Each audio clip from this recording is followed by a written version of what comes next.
Lamentations, chapitre 4, les conséquences du péché sur le peuple.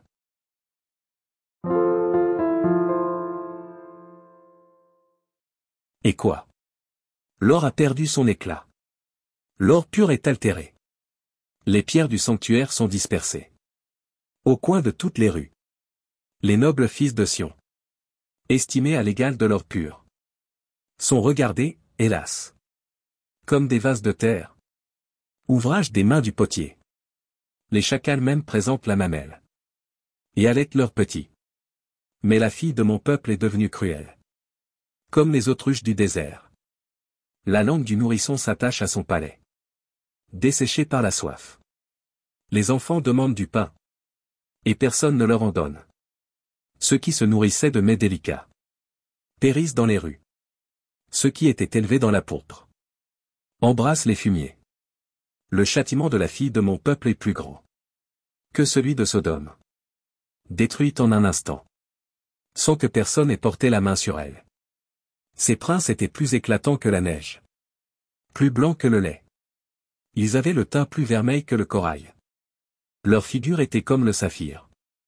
Leur aspect est plus sombre que le noir. On ne les reconnaît pas dans les rues. Ils ont la peau collée sur les os, sèche comme du bois.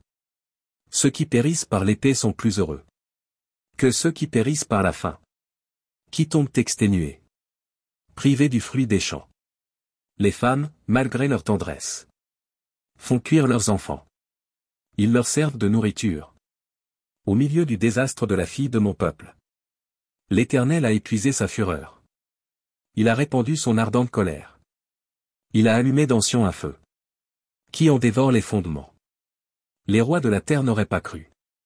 Aucun des habitants du monde n'aurait cru que l'adversaire, que l'ennemi entrerait dans les portes de Jérusalem. Voilà le fruit des péchés de ses prophètes, des iniquités de ses sacrificateurs, qui ont répandu dans son sein le sang des justes. Ils erraient en aveugles dans les rues, souillés de sang. On ne pouvait toucher leurs vêtements. Éloignez-vous, impurs, leur criait-on. Éloignez-vous, éloignez-vous, ne nous touchez pas. Ils sont en fuite, ils errent çà et là. On dit parmi les nations, ils n'auront plus leur demeure. L'Éternel les a dispersés dans sa colère. Ils ne tournent plus les regards vers eux. On n'a eu ni respect pour les sacrificateurs, ni pitié pour les vieillards. Nos yeux se consumaient encore, et nous attendions vainement du secours. Nos regards se portaient avec espérance vers une nation qui ne nous a pas délivrés. On épiait nos pas pour nous empêcher d'aller sur nos places. Notre fin s'approchait, nos jours étaient accomplis. Notre fin est arrivée. Nos persécuteurs étaient plus légers que les aigles du ciel. Ils nous ont poursuivis sur les montagnes. Ils nous ont dressé des embûches dans le désert. Celui qui nous faisait respirer, loin de l'Éternel, a été pris dans leur fosse. Lui de qui nous disions: nous vivrons sous son ombre parmi les nations. Réjouis-toi, tressaille d'allégresse, fille d'Édom, habitante du pays d'Ut. Vers toi aussi passera la coupe. Tu t'enivreras, et tu seras mise à nu. Fille de Sion, ton iniquité est expiée. Il ne t'enverra plus en captivité. Fille d'Édom, il châtiera ton iniquité. Il mettra tes péchés à découvert.